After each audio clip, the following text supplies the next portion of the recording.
This week on the show, eBay makes yet still more changes to the promoted listings program, Etsy announces some updates, and Poshmark joins the Facebook Marketplace bandwagon.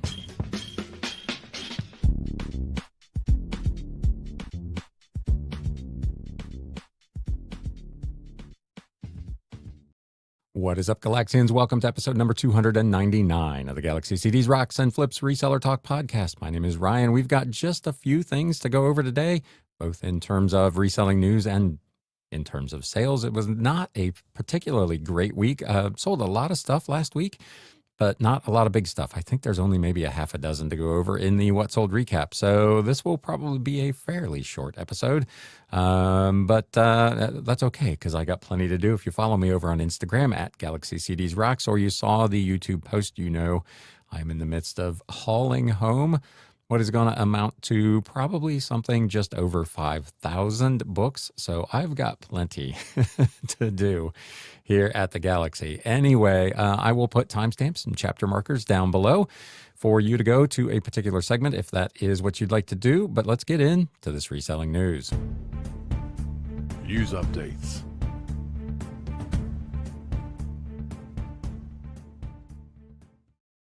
We started talking about the promoted listing changes that are coming to various countries throughout the world, not yet to the U.S. in last week's episode. And now this week, there are some further announcements from eBay, this time on the priority cost per click ad campaign. This article on Value Added Resource, and of course, these will be linked in the show notes and the video description down below. eBay is moving to a monthly budget pacing for those priority cost per click campaigns. They're making these changes to this campaign, moving to now monthly rather than weekly time frame for budget averaging. The announcement was posted on the eBay advertising blog last week, and the changes go into effect on June 18th, so 2.5 weeks from now. At eBay, they said, we're committed to empowering sellers with tools that enhance their marketing strategies. As part of this commitment, we're excited to announce an update to our budget management approach for priority campaigns. Starting June 18th, 2025, we'll introduce budget pacing for priority campaigns and transition from weekly to monthly budget averaging, offering greater flexibility and optimization opportunities. What's changing? Currently, those priority campaigns, they said, optimize daily budgets over a week, ensuring your spend does not exceed 7 times your target daily budget.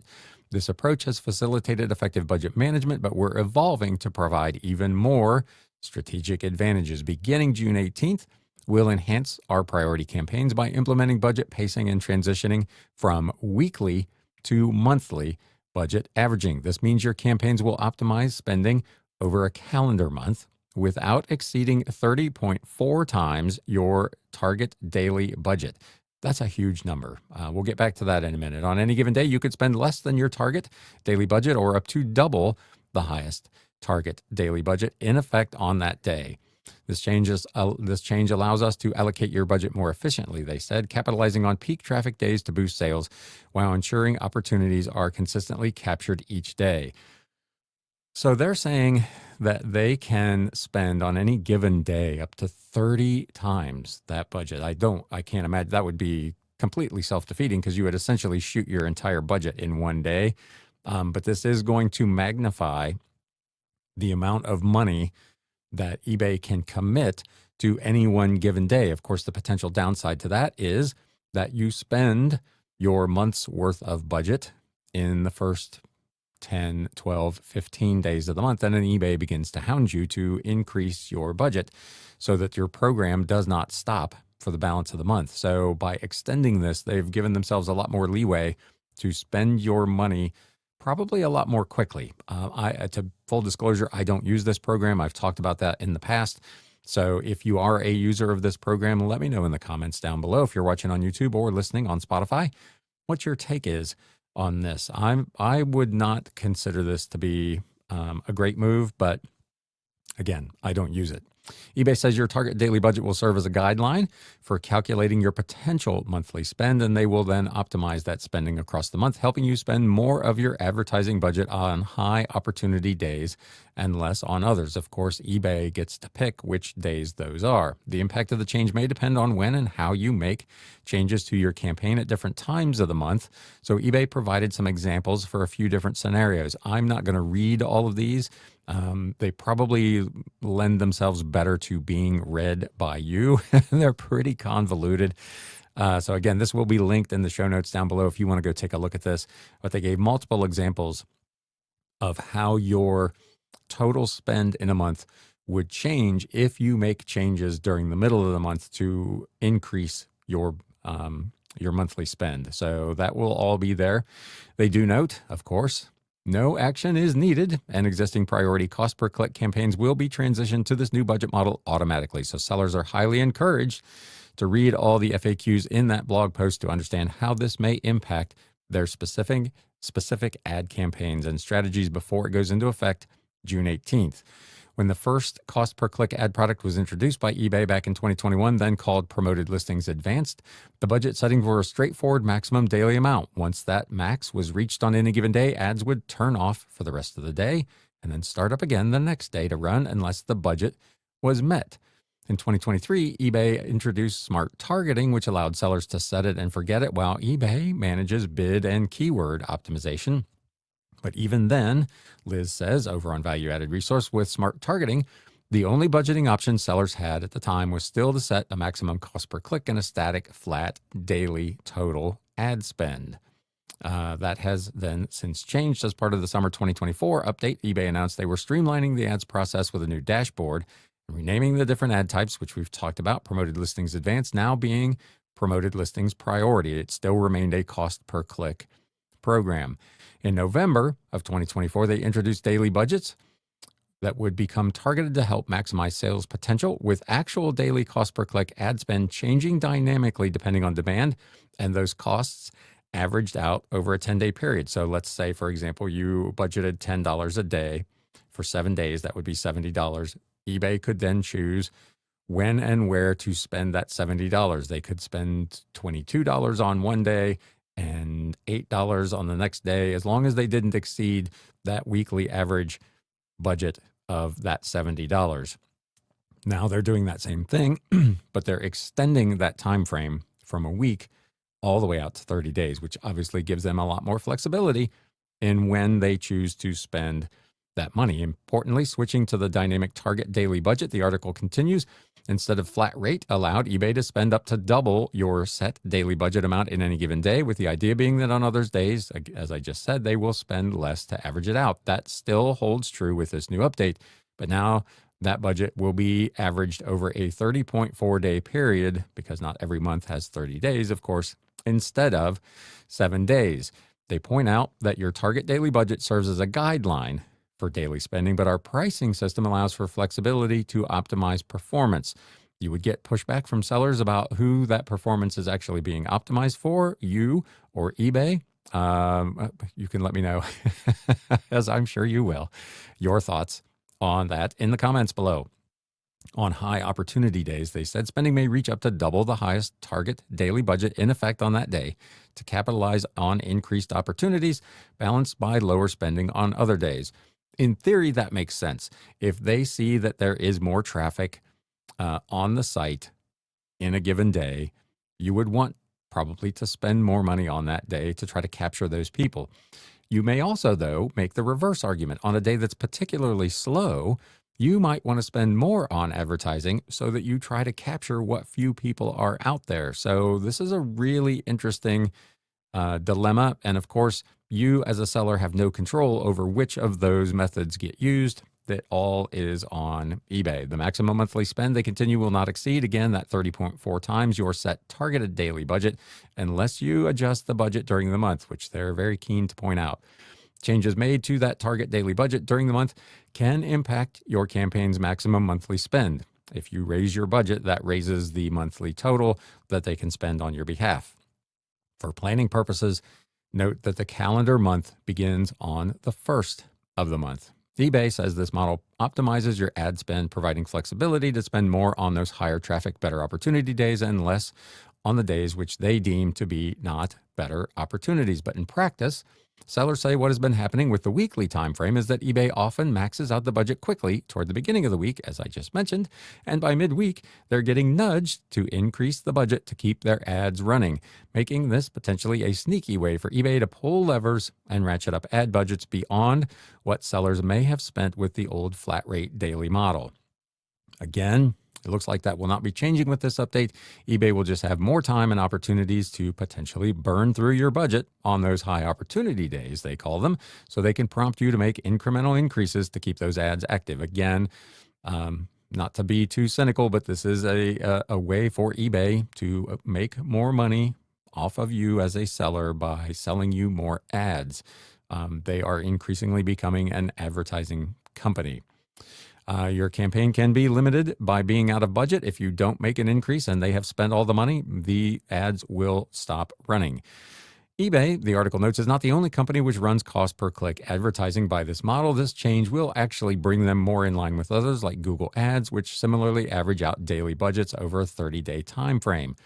eBay's ads, however, are often targeted at small businesses or consumer sellers, mom and pops that are just trying to get some leverage without the background, experience, or knowledge that many advertising pros or agencies may have, making it easier for them to be overwhelmed, confused, or potentially even taken by a ride by policies which are intentionally complex, filled with corporate or legal jargon and or outside of industry standard practices. So again, big change coming if you are a user of eBay's promoted listing priority campaign.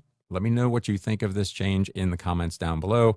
Again, I don't use it. It's not a good fit for the one-off type of vintage items that I sell, but I do understand where it would be a great program for some sellers and some product categories, and I'm not personally convinced that this is a particularly great move. Let me know what you think. Poshmark has now jumped on the Facebook Marketplace partnership bandwagon. This article is also over on Value Added Resource. Poshmark becomes the latest marketplace taking advantage of Meta's new Facebook Marketplace partnership program, boosting cross-market visibility for items listed on the site. This announcement was also released in a company blog post last week, with Poshmark saying they are testing the program with a small number of listings to start. You may recall the same thing happened with eBay. Many sellers are saying they still are not seeing a lot of eBay ads, but some are starting to appear over on Facebook Marketplace.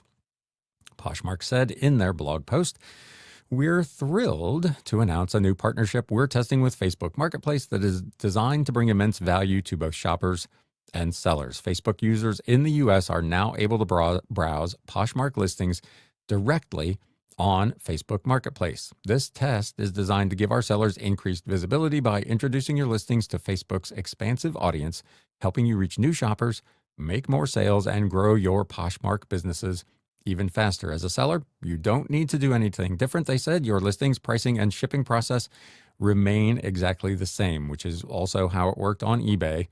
When a potential buyer, clicks on that listing, they will be taken to Poshmark in order to finalize the transaction should they decide to purchase the item. This partnership works behind the scenes, they said, to amplify your reach with zero extra effort. This collaboration is about making Poshmark closets more accessible, empowering more people to embrace circular fashion, and helping our seller community turn their style into earnings. As with our other tests, we're starting small to ensure listings appear favorably on the marketplace, and we'll continue to test and learn. Stay tuned, they said, for more updates. We talked about they started this primarily with eBay and some other smaller marketplaces. Primarily, it seems like to respond to antitrust scrutiny, particularly in Europe and here in the US. And eBay has been a very willing participant in that program.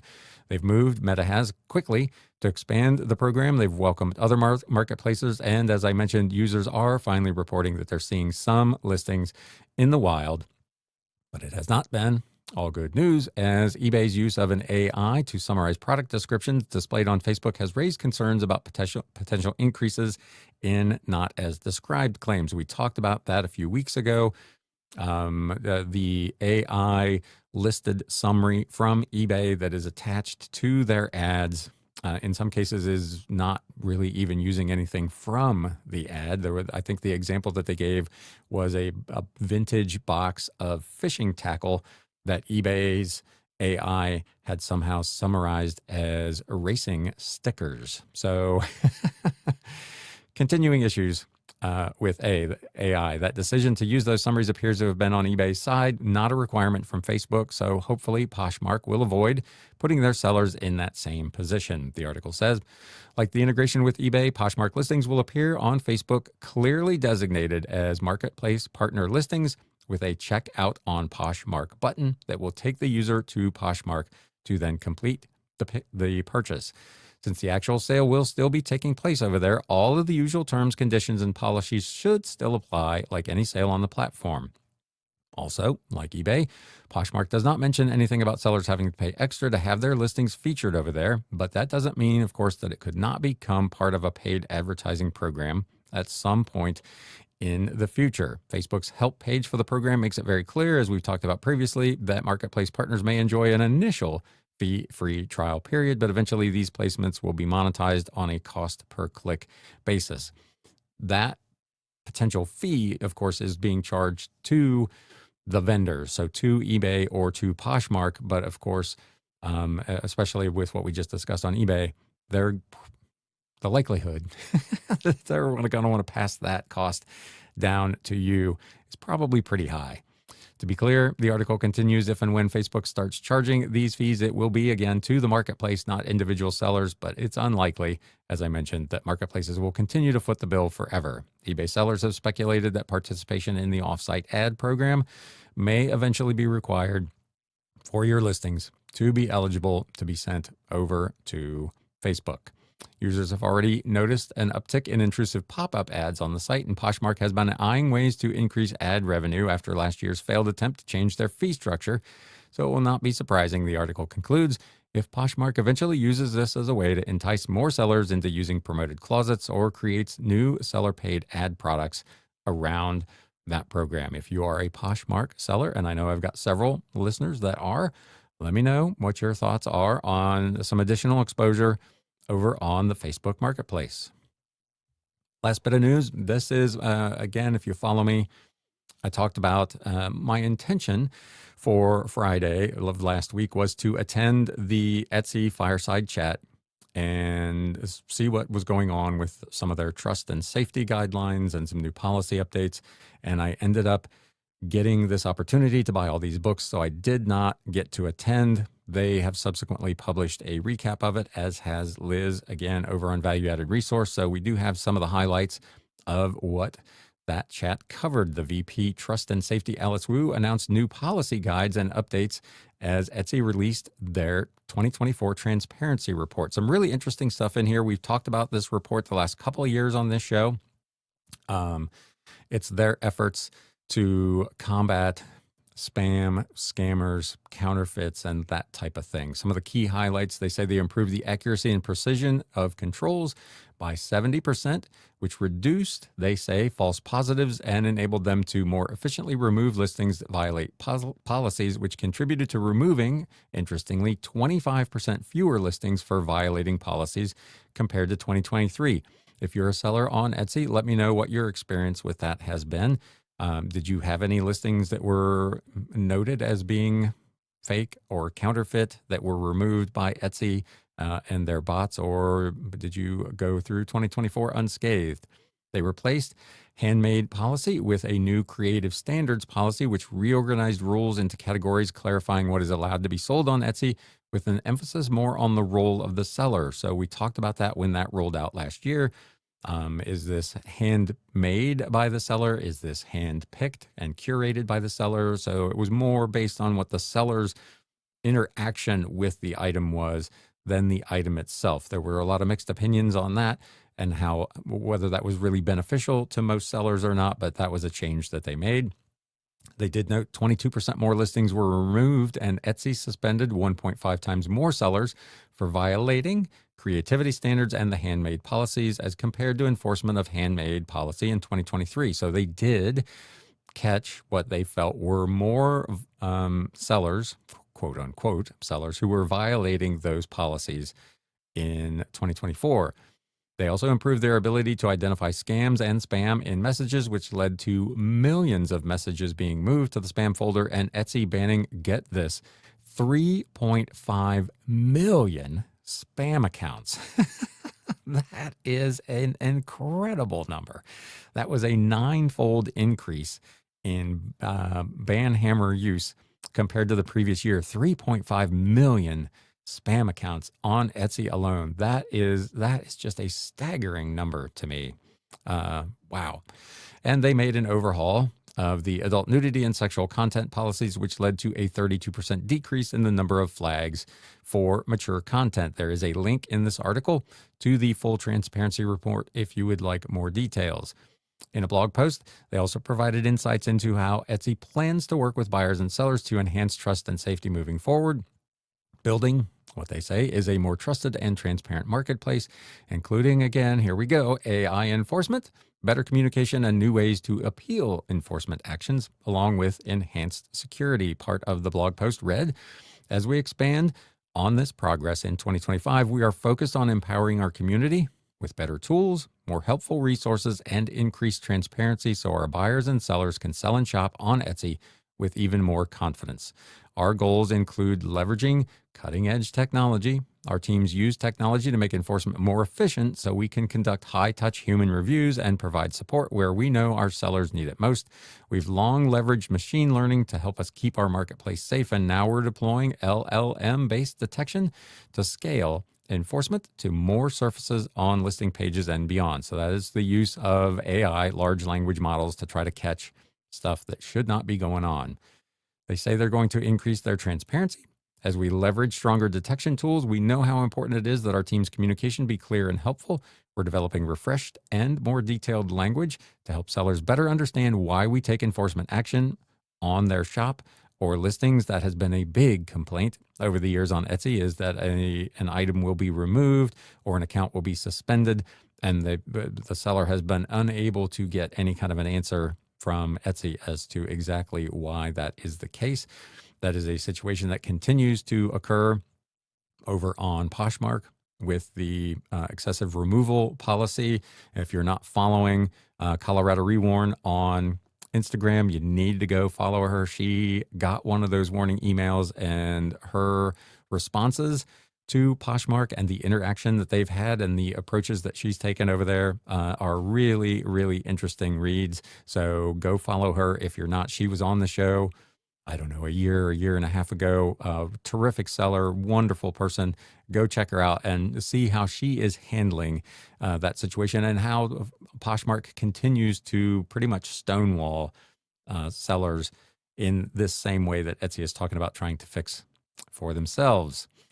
They are introducing listing appeals. Even with these improvements to our enforcement experience, we know we won't always get it right. That is to be fair, that's a pretty big admission. We currently offer an account level appeals system, and we're working on a new listing appeals process so sellers can more easily let us know if they think we've removed a listing we shouldn't have. We'll begin testing this year, they said, starting with some of the most common policy violation areas, like, again, our creativity standards, and then expand from there.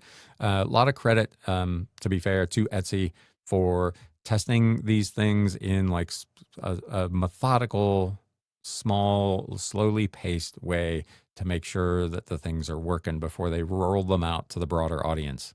They're also enhancing account security. We plan to launch account security features to enable Etsy members to even better protect their accounts, including real-time notifications when we detect potential issues and a self-service account recovery option.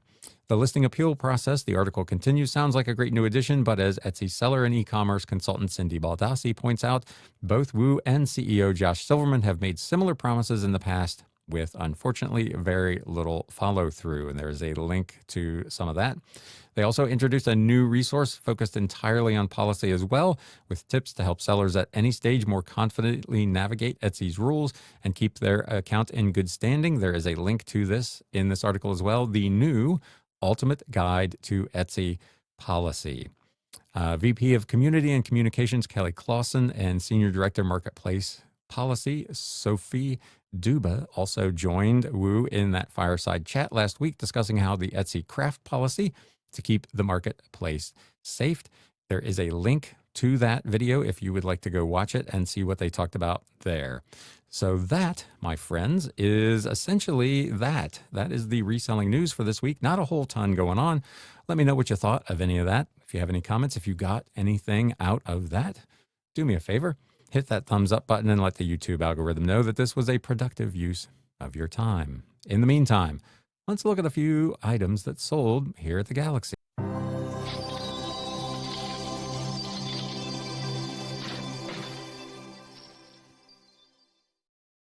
All right. Like I said, I think there's maybe 6, maybe 8 things here this week. It was not a particularly huge week in terms of big sales. It was a fairly busy week, but not a lot to share with you today. But there are some really interesting ones here. So this first item, Eugene Goblet de Alvelia, if I said that correctly, Migration of Symbols by University Press, 1956, illustrated hardcover in its dust jacket.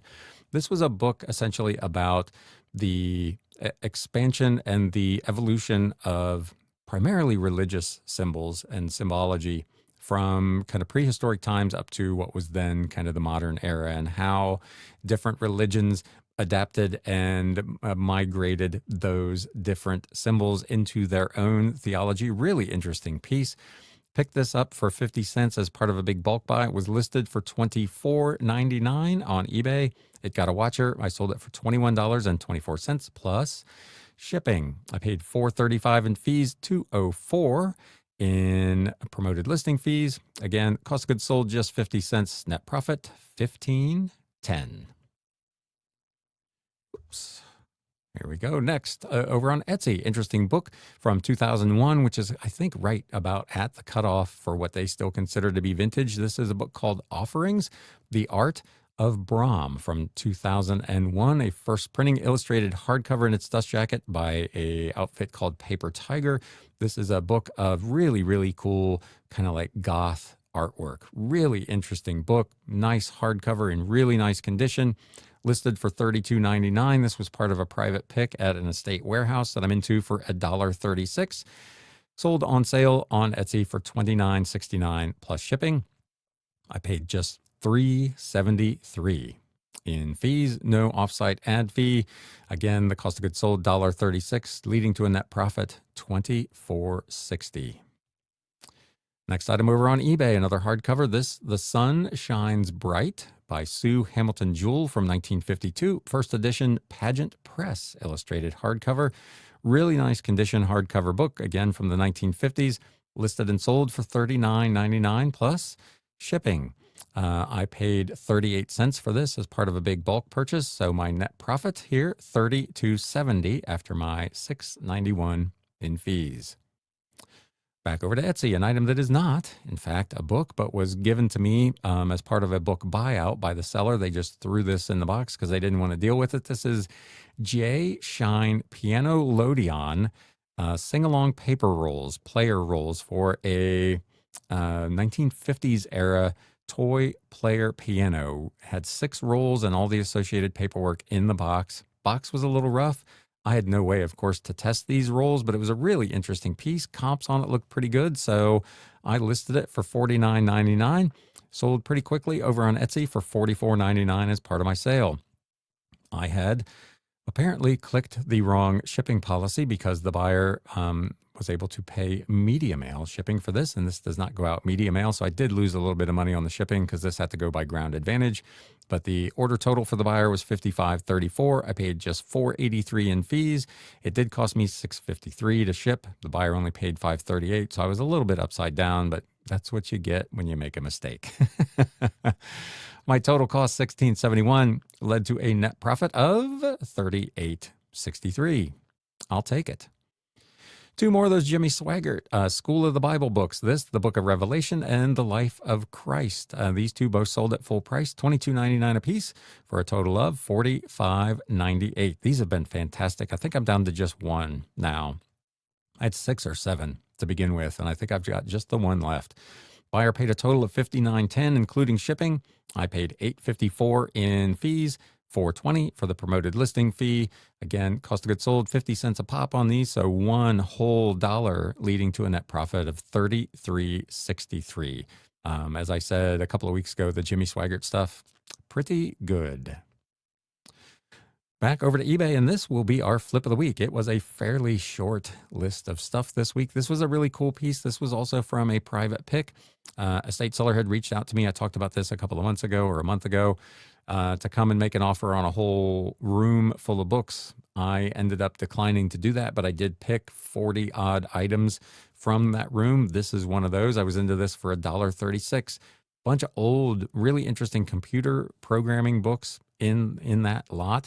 And this was a really interesting one, Computer Lib and Dream Machines. It was 2 books in one, published in one binding, flipped one upside down to the other, written by a guy named Ted Nelson, first edition paperback, really big book, like probably 11 by 16 paperback from 1974. It's essentially almost like a comic book. Lots of like sketches and random artwork with notes about this guy's feelings on computer technology and programming in that era, and then what the future of the computer world might be. Really interesting piece. It was one of those that caught my eye as I was going through the stuff there, so I grabbed it off the shelf and thought, I'm going to comp this. And I look it up, and comps were in the 150 plus range. This one was not in particularly great shape. But I think at the time I listed it, there was only one other one listed, and he was asking a small fortune for his. I priced mine a lot more closely to the sold comps and sold this thing for $159.99 plus shipping. The total was $165.37. I paid $23.17 in fees, $11.74 for the promoted listing fee. I did spend a couple of bucks to put insurance on this, so $7.38 shipping. I again spent $1.36 on this book to make a total net profit of $121.72. And that, my friends, is this week's What Sold recap. Hopefully you got something out of that, or in the wee bit of reselling news we had kind of at the beginning there. Not a ton going on this week, other than the fact that I'm buying 5,000 odd books. One of those really unusual. It was, I got a text, and it said, a friend of mine recommended you, said you buy books. Would you be interested? I said, sure. Ended up that I was going to be close by where the books were for on Wednesday doing another book pickup. So I went ahead and went over to this house and took a look, and it was, it turned out there were way more pictures or way more books than they had sent me pictures of. There was an entire extra room of books. They had sent me several pictures, and I had kind of ballparked that I thought there were probably 4,000 books there. It's going to be well over 5,000 with that other room that I was not aware of. Really great vintage stuff, clear back into the 1800s. Just a fantastic collection. Really excited to get it. It was funny. The person who reached out to me had not even indicated who they were. I didn't get their name, anything. I just stopped by. And as soon as I pulled in, I recognized her, and I saw her face light up because she recognized me from being at her sales. It did turn out that it was another estate company. They had gotten my name from someone else, another estate company who I had left my card with about another deal. That person actually never called me about the books that he had, but he found my card and referred me to these people, and they have just been fantastic to work with. They essentially came up with the price that I would have agreed to immediately. They've been really generous with their counts as they load the boxes. They've probably packed 80% of the stuff, which is normally stuff that we as sellers do. They've been super helpful. They've even brought 3 SUV loads down with me to help me get it out of this house. So I can't speak highly enough of how that whole thing has gone, not to mention the fact that there are just some absolutely fantastic books in there, some of which I've actually already sold. I don't mess about. I get some new books, I start listing them right away. I've already sold a couple of yearbooks and something else. So a really great collection. If you are a book collector, keep an eye on my eBay store, because there are literally going to be thousands of books coming. Anyway, that's enough of me rambling on for today. My plan is still to be here on Wednesday for our normal Wednesday live. Not sure yet about Friday. We've still got a lot of books to get out of that house, so We'll play that one by ear, but I will be here for the live on Wednesday. If you did get something out of today's episode, please do me a favor and hit that thumbs up button. Let the YouTube algorithm know you enjoyed this. Until next time, my friends, it's time to sell. Thanks, guys. You have been listening to the Galaxy CDs Rocks and Flips Reseller Talk podcast. Thank you so much for tuning in, and we will catch you again next time.